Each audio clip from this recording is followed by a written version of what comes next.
Good morning বন্ধুরা, সুন্দর সকালের শুভেচ্ছা ভালোবাসা জানিয়ে আমি কিন্তু বাসি কাজ সেরে রান্নাঘরে ঢুকে গেছি।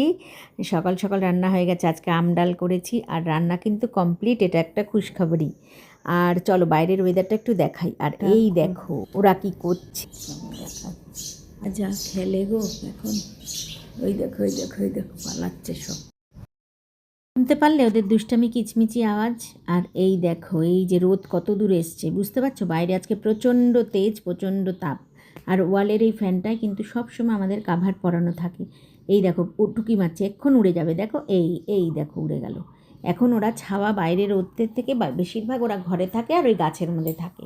এই ফ্যানটার মধ্যে একদিন একটা পাখি এসে বসেছিল, তারপর থেকে যে অসুবিধাটা হয়েছে সেটা আমি এখানে বলতে পারছি না। তো তারপর থেকে আর এই ফ্যানটা চালানো হয় না। দেখেছো কোথায় বাসা বেঁধেছে ওরা? তো যখন আর এই বাসাতে আসবে না তখন আমরা বাসাটা পরিষ্কার করে রাখবো। এখন কিন্তু এটা ভাঙবো না, ঠিক আছে? কেননা কারোকে আশ্রয় দেওয়াটা অনেক বড় ব্যাপার।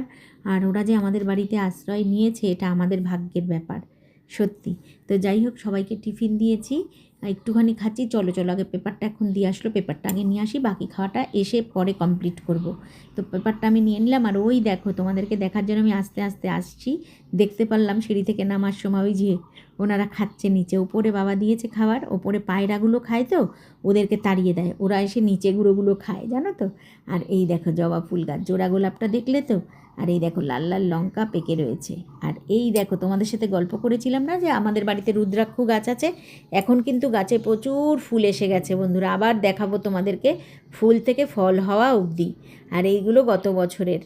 এই যে দেখো এই যে পচাতে দিয়েছি আমরা, জলে ভিজিয়ে রাখতে হয়, খোসাগুলো ওপরের খোসাগুলো পচে গেলে এই যে ঘষে ঘষে পরিষ্কার করতে হয়। এখন এগুলো কিন্তু পরিষ্কার করে আমরা মুছে টুচে সর্ষের তেল মাখিয়ে রেখে দিতে হবে। কিছু রুদ্রাক্ষ আমরা মানে গেঁথেও নিয়েছি। আর এই দেখো এই যে আমি কালকে বলছিলাম না সুগার গাছ, আমি তোমাদেরকে আগে একদিনও বলেছিলাম, এক দাদাভাইকে বলেছিলাম যে সুগার পাতা দেখাবো।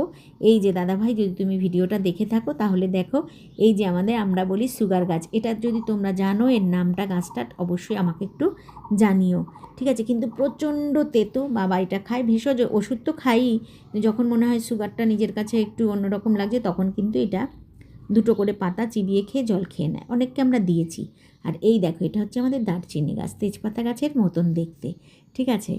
আর আরও অনেক গাছ আছে, দেখো এই গাছগুলো তো তোমরা চেনোই, দেখতে পাচ্ছ। আর এটা হচ্ছে রাম তুলসী, একটা ছোট্ট চারা এনে লাগানো হয়েছিল। তবে আমার ইচ্ছা ছিল এটা মাটিতে লাগানো, তো ভয় লাগে যদি মরে যায়।